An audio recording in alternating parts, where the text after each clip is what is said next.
Welcome to ആർക്കേസ് stories.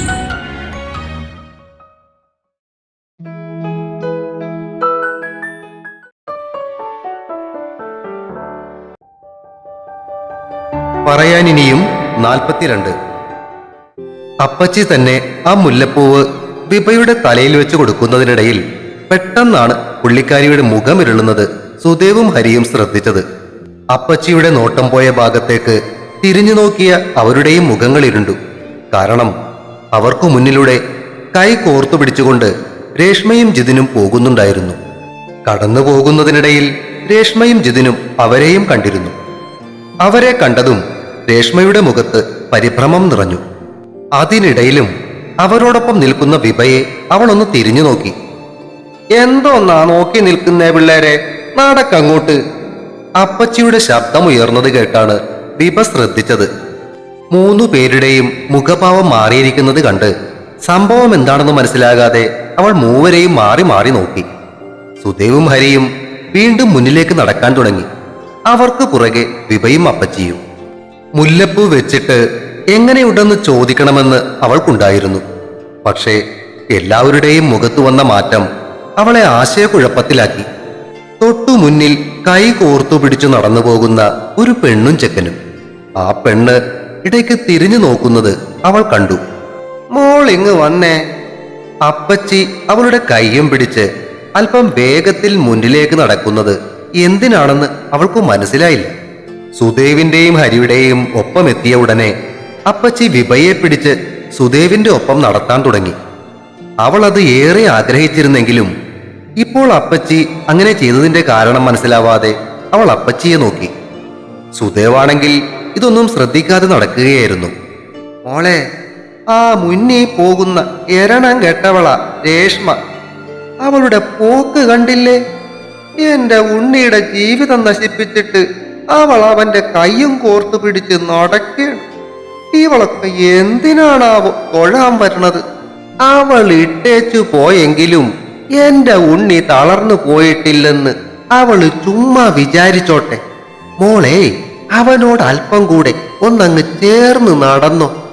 3 പേരുടെയും മുഖഭാവങ്ങൾ മാറിയതിന്റെയും മുന്നിൽ നടക്കുന്ന പെണ്ണ് ഇടയ്ക്കിടയ്ക്ക് തിരിഞ്ഞു നോക്കുന്നതിന്റെയും കാരണം അപ്പോഴാണ് വിഭയ്ക്ക് മനസ്സിലായത്. ഇപ്രാവശ്യം തിരിഞ്ഞു നോക്കിയവളുടെ കണ്ണുകൾ തന്റെ മുഖത്താണെന്ന് കണ്ടതും വിഭ അവസരത്തിനൊത്തുയർന്നു. അവൾ കൈയെടുത്ത് സുദേവിന്റെ മുട്ടുകൈക്ക് മുകളിൽ പിടിച്ച് അവനോടൊപ്പം ചേർന്നങ്ങ് നടക്കാൻ തുടങ്ങി. വിഭ കയ്യിൽ കയറി പിടിച്ചപ്പോഴാണ് സുദേവും തന്നോട് ചേർന്ന് നടക്കുന്നവളെ ശ്രദ്ധിച്ചത്. അവൾ അവനെ നോക്കി കണ്ണുകൾ ചിമ്മിച്ചിരിച്ചിട്ട് അല്പം കൂടി മുട്ടി ഉരുമി നടക്കാൻ തുടങ്ങി. അവളെ നോക്കിയ അവന്റെ മുഖത്തെ മുറുക്കം കുറയുന്നതും അവിടെ ഒരു ചിരി വിരിയുന്നതും അവൾ സന്തോഷത്തോടെ നോക്കിക്കണ്ടു. അവളുടെ ആ സാമീപ്യം ആശ്വാസമായതുപോലെ അവനും അവളോടൊപ്പം നടന്നു. അപ്പച്ചിയുടെ മുഖവും അത് കണ്ടു തെളിഞ്ഞു. സുദേവിന്റെ അങ്ങേ വശത്ത് നടന്നിരുന്ന ഹരി മാത്രം അപ്പോഴും ഇപ്പുറത്ത് നടക്കുന്ന കാര്യങ്ങൾ അറിയാതെ രേഷ്മയെ നോക്കി ദഹിപ്പിച്ചുകൊണ്ട് നടക്കുകയായിരുന്നു. മുന്നിൽ നടന്നിരുന്നവൾ ഇപ്രാവശ്യം തിരിഞ്ഞു നോക്കിയിട്ട് അവളുടെ കണ്ണുകൾ തിരികെ പോകുന്നില്ല എന്ന് കണ്ടാണ് ഹരിയും തന്റെ ഇടതുവശത്തേക്ക് ശ്രദ്ധിച്ചത്. സുദേവിന്റെ കയ്യിൽ തൂങ്ങി അവനോട് എന്തോ സംസാരിച്ച് ചിരിച്ചുകൊണ്ട് നടക്കുന്ന വിഭയെ കണ്ടതും അവന്റെ കണ്ണുകൾ തള്ളി. അവരോട് ചേർന്ന് നടക്കുന്ന അമ്മയുടെ മുഖത്തും ആ ചിരി കണ്ടതോടെ അവൻ അങ്ങേ വശത്തേക്ക് ചാടി. അമ്മേ, എന്തോന്നാ ഈ കാണുന്നേ? വിഭയെ ചേട്ടന്റെ കയ്യിലേക്ക് ഏൽപ്പിച്ചോ? അവൻ ശബ്ദം താഴ്ത്തി അമ്മയോട് ചോദിച്ചു. എടാ ചെക്ക, നീ കേട്ടിട്ടില്ലേ? പാക അത് വീട്ടാനുള്ളതാടാ. ഈ എന്നോടാ അവളുടെ കളി. അവളെ ഞാൻ കളി പഠിപ്പിച്ചു കൊടുക്കുന്നുണ്ട്. അവനെ നോക്കി അമ്മ കണ്ണിറുക്കിയതും കൂടി കണ്ടതോടെ അവൻ കിളി പോയതുപോലെ അവിടെ നിന്നുപോയി. അമ്മാളു മാസ. അവിടെ നിന്നവൻ പിറുപിറുത്തു. അവിടെ മിഴിച്ചു നിൽക്കാതെ ഇങ്ങ് വാ. അമ്മ വിളിച്ചത് കേട്ട് അവൻ ചിന്തയിൽ നിന്നും ഉണർന്ന് ഓടി അവരോടൊപ്പം എത്തി. എടാ, നീ നോക്കിയേ, ആ വൃത്തികെട്ടവളെക്കാളും എത്ര സുന്ദരിയാടാ എന്റെ കൊച്ച്. നീ കണ്ടോ, എന്റെ ഉണ്ണീനെ കൊണ്ട് ഞാൻ ഇവളെ തന്നെ കെട്ടിക്കും. ശപഥം പോലെ പറഞ്ഞിട്ട് സുദേവിന്റെയും വിഭയുടെയും പുറകെ നടന്ന അമ്മയോടൊപ്പം എത്താൻ അവനും വലിഞ്ഞു നടന്നു. ചെരുപ്പ് സൂക്ഷിക്കാൻ ഏൽപ്പിച്ച് ക്യൂവിൽ വന്നു നിൽക്കുമ്പോഴും അവരുടെ തൊട്ടു മുന്നിൽ രേഷ്മയും ജിതിനും ഉണ്ടായിരുന്നു. ജിതിൻ അവരെ കണ്ടിട്ടും കാണാത്ത മട്ടിൽ നിന്നപ്പോൾ രേഷ്മ ഇടയ്ക്കൊക്കെ തിരിഞ്ഞ് വിഭയെ നോക്കുന്നുണ്ടായിരുന്നു. ക്യൂ നിൽക്കുന്നവർക്ക് ഇരിക്കാനുണ്ടാക്കിയിട്ടിരിക്കുന്ന സ്റ്റീൽ ബെഞ്ചിൽ സുദേവിനോട് ചേർന്നിരിക്കുമ്പോൾ വിഭയും രേഷ്മയെ തന്നെ ശ്രദ്ധിക്കുകയായിരുന്നു. സുദേവിനാകട്ടെ ആ സമയം വിഭ കൂടെയുള്ളത് വലിയൊരു ആശ്വാസമായാണ് തോന്നിയത്. അവളുടെ ആ ചിരിയും കളിപറച്ചിലും അവന്റെ ഉള്ളിൽ രേഷ്മയെ കണ്ടതിന്റെ സംഘർഷം ഇല്ലാതെയാക്കി. വാവയെ അവരുടെ കൂടെ കാണാത്തത് എന്തുകൊണ്ടാണെന്നുള്ള സംശയം വിഭയുടെ ഉള്ളിൽ തോന്നിയെങ്കിലും തൽക്കാലം അക്കാര്യം സുദേവനോട് ചോദിക്കേണ്ട എന്നവൾ തീരുമാനിച്ചു. മുന്നിലിരിക്കുന്ന രേഷ്മയുടെ സാമീപ്യം അവന്റെ ഉള്ളിൽ ഉയർത്തിയ ആ നീറ്റലിന് കുളിർമയുള്ളൊരു മറുമരുന്നാകാൻ സാധിച്ചതിന്റെ സന്തോഷം ഉള്ളിൽ ഒതുക്കിക്കൊണ്ടവൾ സുദേവിനൊപ്പം ആ അമ്പലപരിസരത്ത് ചെലവഴിക്കാൻ കിട്ടിയ നിമിഷങ്ങളെ ആസ്വദിച്ചു. അവരുടെ ആ ഇരിപ്പ് കണ്ട് അത് ഫോട്ടോ എടുത്ത് ആശ്രയക്ക് അയച്ചു കൊടുക്കാൻ കയ്യിൽ മൊബൈൽ ഇല്ലാത്തതിന്റെ ഇച്ഛാഭംഗത്തോടെ ശ്രീഹരി നാരായണീയം ചൊല്ലുന്ന അമ്മയോട് ചേർന്നിരുന്നു. 5 മണിക്കുള്ള ശീവേലി കഴിഞ്ഞതും നാലമ്പലത്തിനകത്തേക്ക് ആളുകളെ കയറ്റാൻ തുടങ്ങി. പുറത്ത് ക്യൂ നിൽക്കുന്നിടത്ത് വലിയ തിരക്കുണ്ടായിരുന്നില്ലെങ്കിലും ചുറ്റമ്പലത്തിനകത്തേക്ക് കയറിയതും നല്ല തിരക്കായി. സുദേവ് വിഭയുടെ തൊട്ടുപുറകിൽ തന്നെ നിന്ന് തിരക്കിൽപ്പെടാതെ അവളെ ശ്രദ്ധയോടെ ക്യൂവിൽ നിർത്തി. വർഷങ്ങൾക്ക് ശേഷം ആ പുണ്യഭൂമിയിൽ കാലുകുത്താൻ സാധിച്ചതിന്റെ സന്തോഷത്തിലായിരുന്നു അവൾ. കുട്ടിയായിരിക്കുമ്പോൾ കണ്ട ആ കാഴ്ചകളിൽ ഒരിക്കൽ കൂടി അവളുടെ കണ്ണുകൾ മേഞ്ഞു നടന്നു. നാലമ്പലത്തിനകത്തേക്ക് കയറിയപ്പോൾ മുഴങ്ങിക്കേട്ട നാമജപങ്ങളും മുന്നിലെ ശ്രീകോവിലിനുള്ളിൽ തെളിഞ്ഞു കത്തുന്ന വിളക്കുകളുടെ പ്രഭയിൽ പൂർണ്ണ ചൈതന്യത്തോടെ നിൽക്കുന്ന കൃഷ്ണവിഗ്രഹവും അവളുടെ കണ്ണുകളെ ഈറനാക്കി. സുദേവ് അവളെ പിടിച്ച് ക്യൂവിന്റെ ഇടതുവശം ചേർത്ത് നിർത്തിയതുകൊണ്ട് അകത്തേക്ക് കയറിയപ്പോൾ നമസ്കാര മണ്ഡപത്തിന് മുന്നിൽ നിന്ന് അല്പം കൂടുതൽ സമയം പ്രാർത്ഥിക്കുവാനും അവൾക്ക് സാധിച്ചു. ഇനിയും ഇതുപോലെ വന്നു തൊഴാൻ സാധിക്കണേ എന്നും കൂടെ നിൽക്കുന്നവൻ തന്റെ മനസ്സറിഞ്ഞ് തങ്ങളെ ഒന്നായി തീർക്കണേ എന്നുമുള്ള പ്രാർത്ഥനയോടെ കൃഷ്ണന്റെ നടക്കു മുന്നിൽ അവൾ കൈകൾ കൂപ്പി നിന്നു. സൈഡിൽ നിന്ന സെക്യൂരിറ്റിക്കാർ മുന്നോട്ട് നടക്കാൻ പറഞ്ഞെങ്കിലും അല്പനേരം കൂടി അവൻ വിഭയ്ക്ക് വേണ്ടി ഇടമുണ്ടാക്കിക്കൊണ്ട് വട്ടം നിന്നു. തൊഴുതു പുറത്തേക്ക് ഇറങ്ങിയപ്പോൾ അവളുടെ മനസ്സും കണ്ണുകളും നിറഞ്ഞിരുന്നു. എന്ത് പറ്റി മോളെ? അവളുടെ കൺപീലികളുടെ നനവ് കണ്ട് അപ്പച്ചി ആദിയോടെ ചോദിച്ചു. ഒന്നുമില്ല അപ്പച്ചി, സന്തോഷം കൊണ്ട, കണ്ണുകൾ തുടച്ചുകൊണ്ടവൾ പറഞ്ഞു.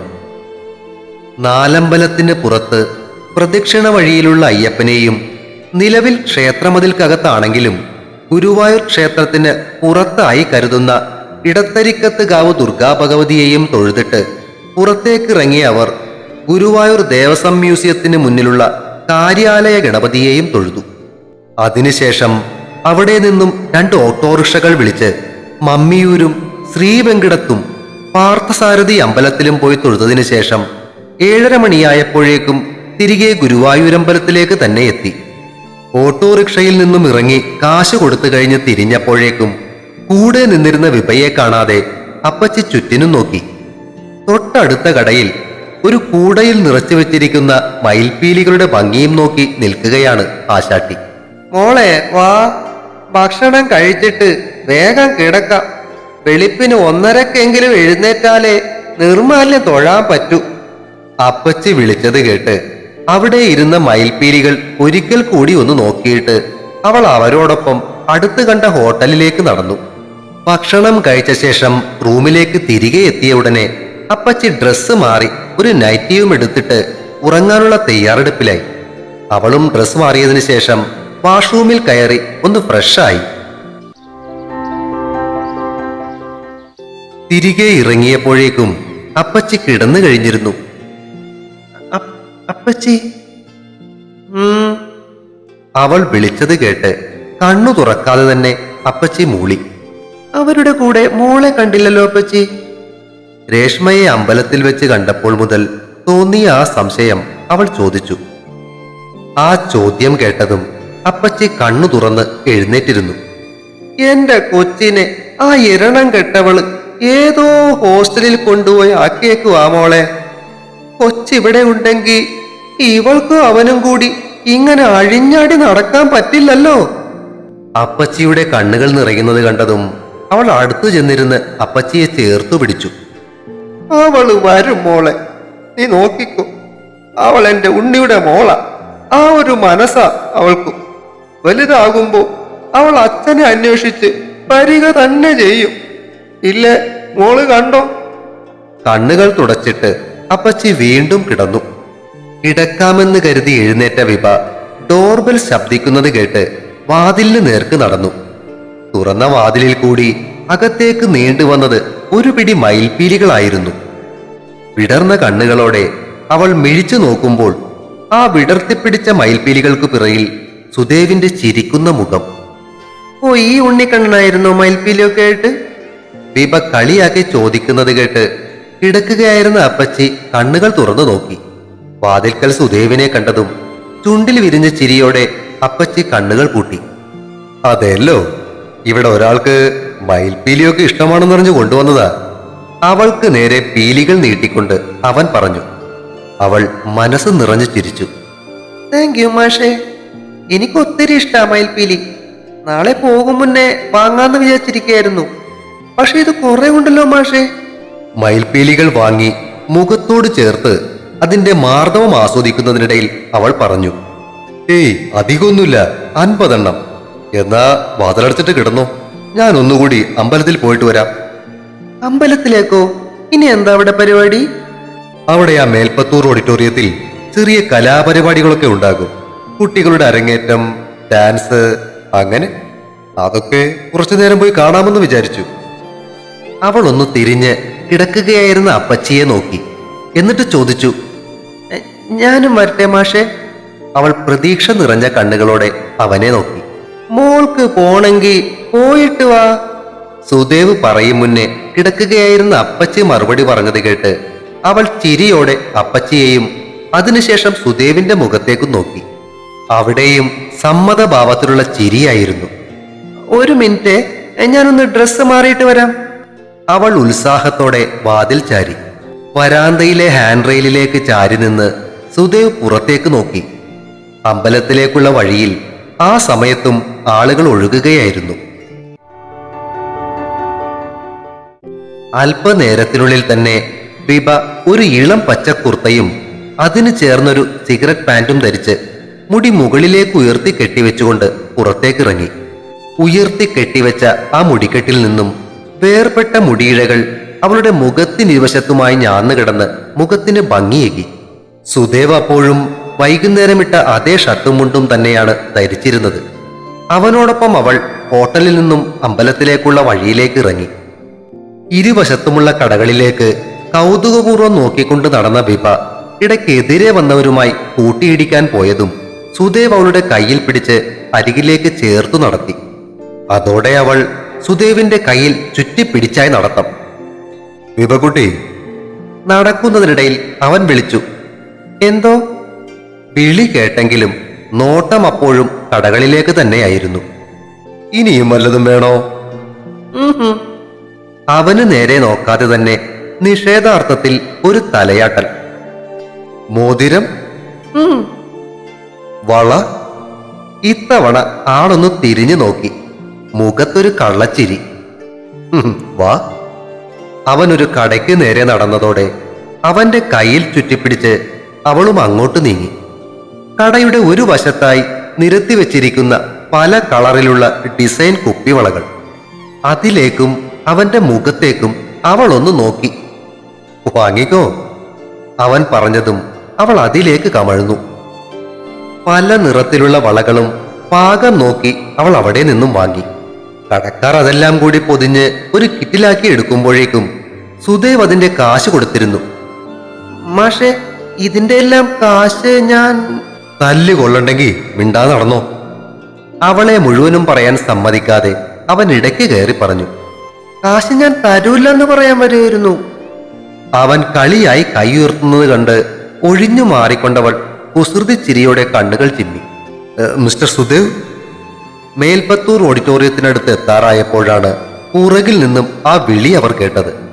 തിരിഞ്ഞു നോക്കിയ സുദേവിന്റെ മുഖം പുറകിൽ നിൽക്കുന്ന ജിതിനെയും രേഷ്മയെയും കണ്ട് മുറുകി. വിഭയും ആദ്യം ഒന്നു പകച്ചെങ്കിലും പെട്ടെന്ന് തന്നെ അവൾ സംയമനം വീണ്ടെടുത്ത് അവരെ നോക്കി ചിരിച്ചു നിന്നു. കാലത്ത് മറ്റുള്ളവരൊക്കെ കൂടെ ഉണ്ടായിരുന്നത് കൊണ്ട് ഒന്ന് സംസാരിക്കാൻ പറ്റിയില്ല. അടുത്തെത്തിയ ജിതിൻ ചിരിച്ചുകൊണ്ട് തന്നെ അവനോട് പറഞ്ഞു. രേഷ്മയുടെ നോട്ടം അപ്പോഴും വിഭയ്ക്ക് നേരെ ആയിരുന്നു. എന്ത് സംസാരിക്കാൻ? എനിക്കൊന്നും സംസാരിക്കാനില്ല. സുദേവിന്റെ മുഖം അപ്പോഴും മുറുകി തന്നെ ഇരുന്നു. Okay cool. ഇതാരാ? വിഭയെ നോക്കിയായിരുന്നു ജിതിന്റെ ചോദ്യം. അത് കേട്ടതും ആ ചോദ്യം വന്നതിന് പിന്നിൽ ആരായിരിക്കുമെന്ന് വിഭ ഊഹിച്ചു. ഹായ്, ഞാൻ വിഭാപരി സുദേവ്, ഉണ്ണേട്ടന്റെ വൈഫാ.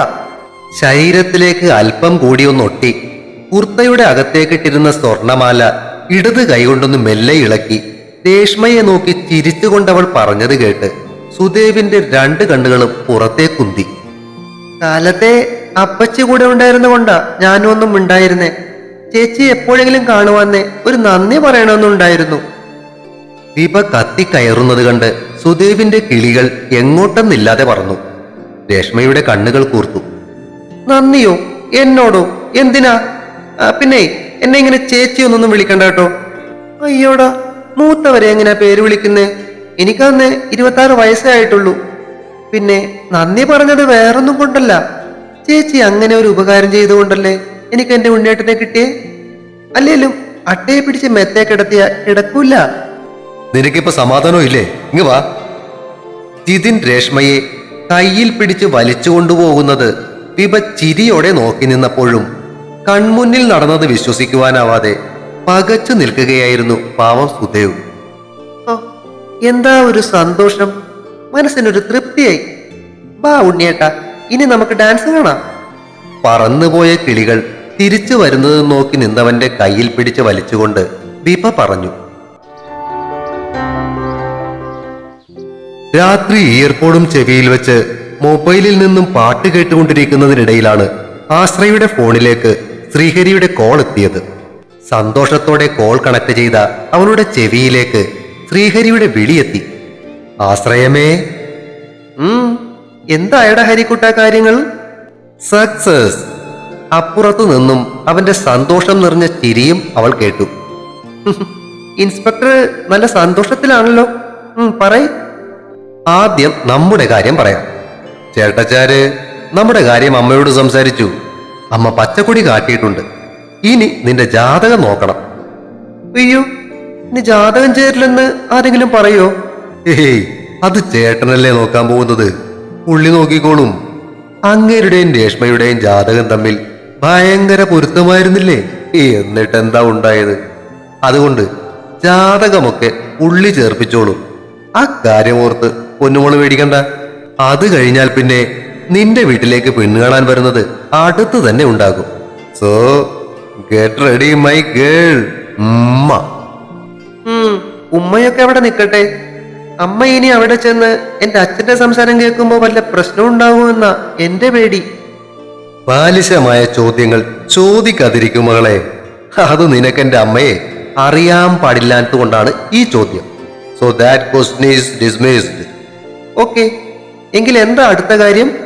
അമ്മയ്ക്ക് നമ്മുടെ വിഭയെ പേഷ പിടിച്ചു. എന്തൊക്കെ സംഭവിച്ചാലും ചേട്ടനെ കൊണ്ടവളെ കെട്ടിക്കുന്നും പറഞ്ഞ് ശപഥമെടുത്തിരിക്കുകയാണ് പുള്ളിക്കാരി. ആഹാ, അത് കലക്കി. അത് മാത്രമല്ല, സംഭവം കളർഫുൾ ആക്കാൻ ഇന്ന് അമ്പലത്തിൽ ആ രേഷ്മയും പിന്നെ അവളുടെ ആ കുരങ്ങനും ഉണ്ടായിരുന്നു. പിന്നെ അതേടി, അവരെ കണ്ടതും അമ്മ നമ്മുടെ വിഭയെ ഉന്തിത്തള്ളി ചേട്ടന്റെ ഒപ്പമാക്കി. ഞാൻ നോക്കുമ്പോ കുട്ടി കിട്ടിയ അവസരം മുതലാക്കി ചേട്ടച്ചാരുടെ മടിയിൽ കയറിയിരിപ്പുണ്ട്. ആശ്രയെ പൊട്ടിച്ചിരിക്കുന്ന ശബ്ദം അവൻ കേട്ടു. മോളെ, ഇങ്ങനെയൊക്കെ ചിരിക്കല്ലേ, എനിക്ക് എന്തൊക്കെയോ തോന്നുന്നുണ്ട്. അമ്പലത്തിലാന്ന് ഓർക്കണം. അമ്പലത്തിലോ? ഞാനോ? ഞാനിപ്പോ മുറിയില് ഒറ്റയ്ക്ക് തലയണയും കെട്ടി പിടിച്ചു കിടക്കുക. അതെന്താ ഒറ്റയ്ക്ക്? സുദേവേട്ടനില്ലേ? സുദേവേട്ടൻ? നീ എന്താ വിചാരിച്ചത്? അങ്ങേരൊക്കെ പുരോഗമിച്ചു പോയി മോളെ. കാര്യം മനസ്സിലാവുന്നത് പറ മനുഷ്യ. എടി, കുറച്ചു മുന്നേ അങ്ങേര് കുറെ മയിൽപ്പീലിയും പൊക്ക് പിടിച്ചോണ്ട് വരുന്ന കണ്ടു. ചോദിച്ചപ്പോ വിപക്കുട്ടിക്ക് കൊടുക്കാനാണെന്ന്. എന്നാ പിന്നെ ഒരു ഓടക്കുഴലും കൂടി മേടിച്ചു കൊടുക്കാറുന്നില്ലെന്ന് ചോദിച്ചതിന് അങ്ങേരെന്നെ തല്ലാൻ വന്നേക്കുന്നു. അത് കഴിഞ്ഞപ്പോ രണ്ടും കൂടി പാതിരാത്രിക്ക് ഡാൻസ് കാണാൻ പോയിട്ടുണ്ട്. ഇനി എന്താകുമോ എന്തോ. ഷോ കേട്ടിട്ട് കൊതിയാവുന്നു. എനിക്ക് വരാൻ പറ്റില്ലല്ലോന്നേ. അതിനെന്തിനു വിഷമിക്കുന്നു മോളെ? കല്യാണമൊന്നും കഴിഞ്ഞോട്ടെ, നമുക്ക് ഇനിയും ഇതുപോലെ എല്ലാവർക്കും കൂടി ഒരുമിച്ച് വരാമല്ലോ. അവൻ ആശ്രയെ ആശ്വസിപ്പിച്ചു. അത് മതി. എന്നാ പിന്നെ ഞാൻ കിടക്കാൻ നോക്കട്ടെ. വെളുപ്പിന് 1:30 എഴുന്നേക്കാനുള്ളതാ. ഓക്കെ ഹരിക്കുട്ട, ഗുഡ് നൈറ്റ് ഉമ്മ. ഗുഡ് നൈറ്റ് ആശ്രയമേ ഉമ്മ. അവൻ കോൾ കട്ട് ചെയ്തിട്ട് ഫോൺ മേശപ്പുറത്തേക്ക് വെച്ച് കിടക്കയിലേക്ക് ചുരുണ്ടുകൂടി. തുടരും. പറയാനിനിയും അടുത്ത ഭാഗം ഉടൻ പ്രതീക്ഷിക്കുക. സബ്സ്ക്രൈബ് ചെയ്യാത്തവർ ദയവായി സബ്സ്ക്രൈബും കൂടി ചെയ്യണേ. അഭിപ്രായങ്ങൾ പോരട്ടെ, അതിനോടൊപ്പം ലൈക്കുകളും ഷെയറുകളും ചെയ്ത് സപ്പോർട്ടുമായി എന്നും കൂടെ ഉണ്ടാകണേ.